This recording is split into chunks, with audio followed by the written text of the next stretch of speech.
अमित शहा यांनी इथेच सभा घेतली आणि सांगितलं की इथून मजलिस उखडून टाका. मात्र 1 महिना झाला तरी मला उखडून टाकणारा उमेदवार भेटला नाही. 4 जूनला कोण जल्लोष करतं ते पहा. ज्यावेळी शहा यांनी विचारलं त्यावेळी जनता चूप होती. या शहराने एक विश्वास टाकला. 75 वर्षापासून आम्ही फक्त ऐकत होतो, मात्र ते करणार नाही. एकदा उमेदवारी अर्ज भरून द्या, मग शहा यांना कळेल. तुम्ही काहीही करा, इथून तुमचा खासदार निवडून येणार नाही असे तुम्ही आम्हाला आधी म्हणायचे. कोणाच्याच मनात काही नव्हते. मात्र त्यावेळी आम्ही 20 वर्ष खासदार असणाऱ्या लोकांना घरी बसवलं. आता पहा ते कसे फिरत आहेत. 2-4 लोकांना घेऊन खैरे यांना टोला. काल आम्ही कन्नडमधून घोषणा केली की आनंद आंबेडकर यांना अमरावतीमधून निवडून आणण्यासाठी सगळी ताकद लावून काम करण्याचं कार्यकर्त्यांना सांगितलं. ज्यावेळी इथून कोणी मुसलमान खासदार निवडून येईल त्यावेळी इथे दंगल होईल असं हे सांगत होते. मात्र ज्यावेळी शहरात मंदिरात दंगल झाली तेव्हा जलील तिथे बसलेला होता, ज्यांनी छाती ठोकून सांगितलं की आम्ही बाबरी मशीद पाडली, तोच हा शिवसेनेचा उमेदवार आहे. खैरे यांना हल्लाबोल. ज्यावेळी आपण जनावर घेण्यासाठी बाजारात जातो त्याची किंमत मोठी असते, मात्र आता याची किंमत त्याहीपेक्षा कमी झालेली आहे. विरोधकांना टोला. याचबरोबर बाळासाहेब आंबेडकर यांना सुद्धा अकोल्यातून पाठिंबा द्यावा असे मी असुद्दीन ओवेसी यांना सांगू इच्छितो. 4 जूनला सगळ्यात मोठा विजयी जल्लोष हा औरंगाबादमध्ये असेल, त्यामुळे चांगली तयारी सुरू करा. आम्हीच जल्लोष करू. जलील यांचा दावा. क्या हुआ? वही हुआ जो 2019 के अंदर हमारे अपने ही लोग बैठ जाते थे चबूतरों के ऊपर, होटलों में बैठकर। आता क्या?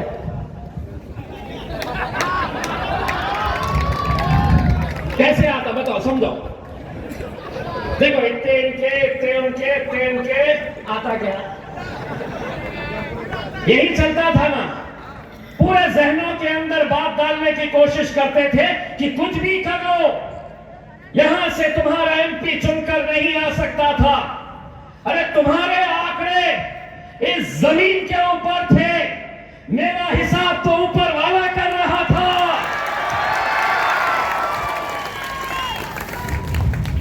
और कैसे हैं वो लोग जिन्हें अपने ही ईमान के ऊपर यकीन नहीं है? तो इज्ज़ो मन तशा तज़िल्लु मन तशा। इज्जत का और जिल्लत का देने वाला खुदा है मेरे भाइयों। कितनी भी ताकतें लगा ले, 2019 में किसी के गुमान में भी नहीं था कि यहां से पूरे देश के अंदर मोदी लहर चल रही थी और यहां पर मजलिस चल रही थी। किसी के गुमान में नहीं था। महाराष्ट्र में कौन कितने जीते, कहां से कितने जीते, उस वक्त चैनलों के ऊपर से यही चल रहा था कि ये जायंट किलर 20 साल के खासदार को उखाड़ने की हिम्मत इन लोगों ने दिखाई थी। 20 साल के खासदार को अब देखेंगे कैसा घूम रहा है। देखे 2-4 प्यादों को पकड़ लिए और वो प्यादे क्या कर रहे हैं? जो शख्स इस शहर की बर्बादी का सबसे बड़ा जिम्मेदार है, जिसने इलेक्शन लड़ा तो सिर्फ जाति, धर्म और मजहब के नाम के ऊपर। आज बताइए 5 सालों के अंदर मैंने कौन सा ऐसा मुद्दा लिया जो इंसानियत के खिलाफ था? और जब मैं इंसानियत की बात कर रहा हूं तो हर जाति, धर्म और मजहब के बारे में बात कर रहा हूं। कल कन्नड़ के जलसे के अंदर कितने ऐसे मेरे गैर मुस्लिम भाई लोग वहां पर स्टेज पर बैठे थे, स्टेज पर बैठे हुए थे। राज ठाकरे की मनसे का एक बड़ा पदाधिकारी मनसे को छोड़कर मजलिस के स्टेज के ऊपर आकर शमूलियत इख्तियार कर ली। मेरे मराठा भाई, धनगर समाज के मेरे भाई क्यों आज हमारे साथ जुड़ रहे? क्योंकि उन्हें पिछले 20 सालों से यह बताया गया था कि अगर यहां से कोई मुसलमान एमपी चुनकर आ जाएगा तो इस शहर के अंदर दंगे होंगे, इस शहर का माहौल खराब होगा। लेकिन आज वही लोग कहते हैं कि जिस भगवान का सबसे बड़ा आदर सम्मान वो करते हैं। जब उनकी मंदिर के ऊपर हमला हुआ तो वो लोग घर में सो रहे थे, इम्तियाज जलील उनके उस भगवान के मंदिर के अंदर जाकर बैठा हुआ था। 5 सालों के अंदर हमने कोई ऐसा काम नहीं किया जिसकी वजह से जिन लोगों ने हमें वोट दिया उन्हें अपना सर शर्मिंदगी से झुकना पड़ा हो। लेकिन आज वो तमाम ताकतें एक साथ हो रही है, पूरे के पूरे लगे हुए हैं। शिवसेना के 2 टुकड़े, इरादा एक कि मजलिस को यहां से कैसे हराया जाए। राष्ट्रवादी के चचा भतीजे दोनों का इरादा एक कि इम्तियाज जलील को यहां से कैसे हराया जाए। भाजपा हो कांग्रेस हो, किस बात की तकलीफ है?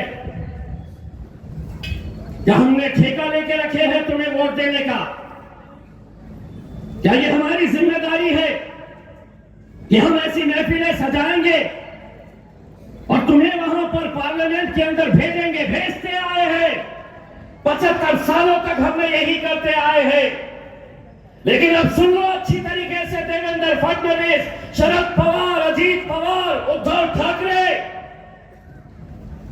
5 सालों तक तुम दूल्हे बनते थे और हम बारातियों का काम करते थे। अब इम्तियाज जलील दूल्हा बनेगा, तुम्हें नचाएगा इंशाअल्लाह। उनका नचाएंगे अब हम, बहुत हो चुका है। यही होता आया है 40 सालों तक। यही वो लोग जो आज शिवसेना के उम्मीदवार को तुम्हारी गलियों के अंदर लेकर आ रहे, ये वही उम्मीदवार है जिसने सीना ठोक कर कहा था कि हां, बाबरी मस्जिद मैंने शहीद की थी। लानत है तुम्हारे ऊपर, सियासत गई चूल्हे में। लेकिन अगर चंद रुपयों की खातिर तुम अपना जमीन बेच रहे हैं तो इम्तियाज जलील तुम्हारे लिए सड़क पर खड़े रहकर भीख मांगेगा और वो पैसे तुम्हारे मुंह पर फेंक कर मारेगा। खून का सौदा मत करो। यही सौदा करते करते एक पूरी नस्ल निकल गई, पूरी नस्ल खत्म हो गई। वही धंधे, वही साजिशें। यहां से मुझे गिराओ, हैदराबाद से असद साहब को गिराओ।